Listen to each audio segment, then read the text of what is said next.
أعوذ بالله من الشيطان الرجيم. بسم الله الرحمن الرحيم. Assalamu alaikum wa rahmatullahi wa barakatuh. How are you, my dear daughters? I love you so much, and you cannot imagine how much I miss you. I hope you are in good health. I wish you a very happy vacation, and inshallah we will meet again after the summer vacation in a better condition and with very much hope. Inshallah, today I prepared our last meeting to be not a new lesson. It can be an advice that if you follow, all of us can live a very happy and respectful life and peaceful life. Today, inshallah, we are going to talk about the importance of being a good citizen and how to be a good citizen. And this is from our Islam, from our religion. Actually, this is the last lesson in the first unit. You remember unit 1 about the history of Islam and the history of the four Rashidun caliphs, radiallahu anhum ajma'in. Yeah, that is the last lesson. Let us start together now. This is lesson 7, Islamic citizenship. Actually, I'm sorry. Alhamdulillah Rabbil Alameen. This is page, 37. Student book, page 37. Student book, page 37. Look here. In this lesson, you will learn about Islamic Sharia or law and understand what it means to be a good citizen. What is the meaning of Sharia or law? I'm going to tell you something. Of course, we are in Ramadan. Ramadan is the month in which the Holy Quran was revealed to Sayyidina Muhammad alayhi salatu wasalam on Laylatul Qadr or at Laylatul Qadr. You know that Al-Quran Al-Kareem is not only a holy book to read the stories in which you can read the stories of the prophets and what happened in the past. No. Our Quran is a constitution itself. You know what's the meaning of a constitution? A constitution means the book of laws, that control whatever happens in any country. The Quran is a constitution. It is full of laws and advices and rules. If we follow them all in everything in our life, we will live a respectful and peaceful and a very happy life till the end of this world. Okay? Girls, when the Muslims followed all the rules in the Quran and were only controlled by the Quran and whatever was written in the Quran, when they followed the Quran, really, they ruled this world. They controlled this world. They were the masters of this world. And we should learn that when you read the Holy Quran, especially in the month of Ramadan, try to feel it. Try to find the rules in it. Try to apply it in your life, and I'm sure that your life will be a very happy life and you will go to the best Jannah, inshallah. So the Quran and the rules in the Quran will help us live a good life and a happy life. And not only this, now and in the other world. Let us start to talk about how to be a good citizen. But before we start this, Sharia or law means all the laws that are written in the Quran. Here, look at this. Sharia law, laws based on the Quran. Again, the laws and rules based on the Quran. And not only the Quran, the Sunnah and the Fatwas. What is the Sunnah? The Sunnah is whatever the Prophet said. And of course, Prophet Muhammad never said something that is not related to the Quran or supported by the Quran. Allah subhanahu wa ta'ala revealed everything to Prophet Muhammad. His Sunnah is based on the Quran and explanation for the Quran. Let us start now.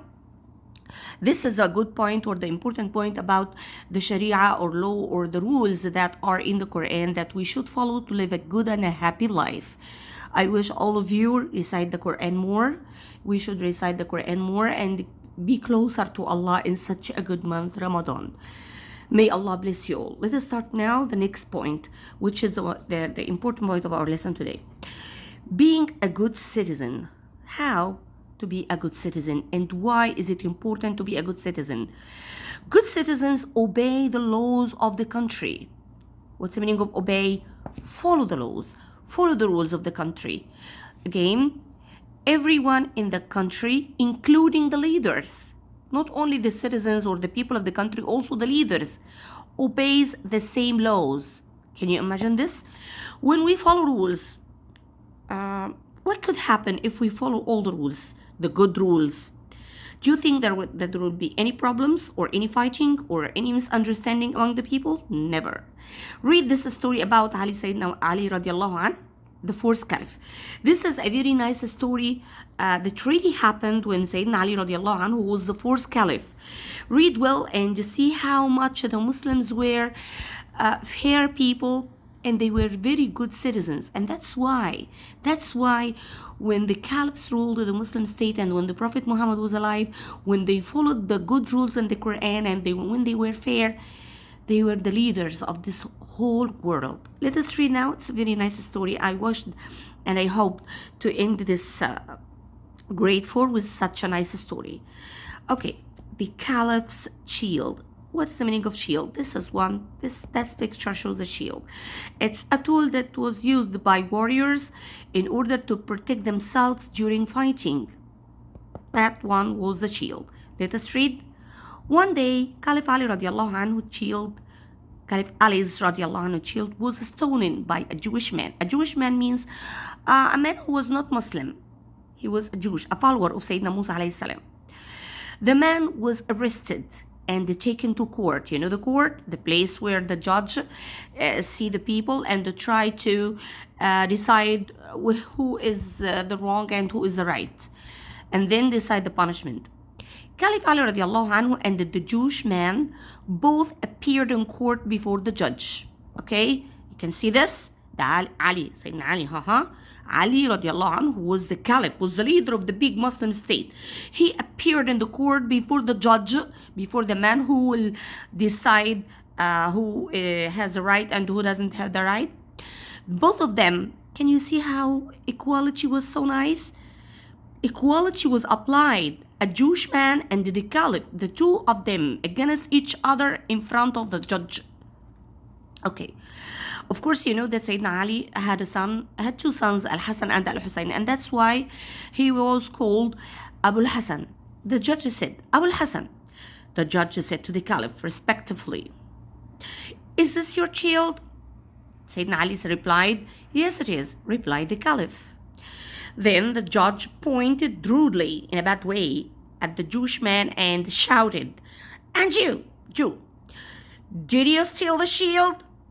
Of course, can you see what did the judge do? Here, he was talking respectfully to Sayyidina Ali, and here he was talking rudely and badly to the Jewish man. See what Sayyidina Ali did? Before the man could answer, Ali radiallahu anhu put his hand up and said to the judge, you should treat both of us with respect. MashaAllah. A fair leader. The judge looked at the caliph surprised. He was surprised. The caliph didn't like the way that the judge talked to the Jewish man. He should talk to both of them respectively. Okay, next, what did the judge do? He obeyed the leader, the Sayyidina Ali, and they said what? Can you prove that this shield belonged to you, Abu al-Hassan? Do you have any evidence that is your shield? Sayyidina Ali replied and said what? No, I don't have any evidence, replied Sayyidina Ali radiallahu anhu. The judge knew that the shield belonged to the caliph and that the Jewish man had stolen the shield, but there was no evidence of this. Because there is no evidence, what could be done? He thought for a while and then he pronounced his verdict. He looked at the Jewish man and said, my verdict is that the shield belongs to you, sir. Oh my God. He said that the shield is for the Jewish man? Yes, why? Because there is no evidence that it was or it belonged to Sayyidina Ali. Can you imagine this? Put yourself in the place of the Jewish man. What could he do? He saw how the caliph was a fair man. He asked the judge to talk to him respectively and equally, like exactly like the how he treated the caliph. And at the end, because the judge was fair and Sayyidina Ali was more fair, and then the judge, they decided that the child belonged to the Jewish man. Can you see these two situations? The Jewish man was very surprised and could only say, "Thank you." He got surprised. He thanked the judge, but after that he decided that he too would become a Muslim. At the end, the Jewish man became a Muslim because he saw by himself how much the Muslims were fair, how much the Muslims were respectful, even to the non-Muslims. Can you imagine? Can you imagine that the Muslims and the true Muslims should be like that? Now, I have a topic to discuss together. What is the topic for the discussion room today? What do you need to do to be a good citizen? Discuss this and make a list of things you can do. We want to discuss it together. How can we be a good citizens? Is it only by following the rules? Is it only by being polite to each other?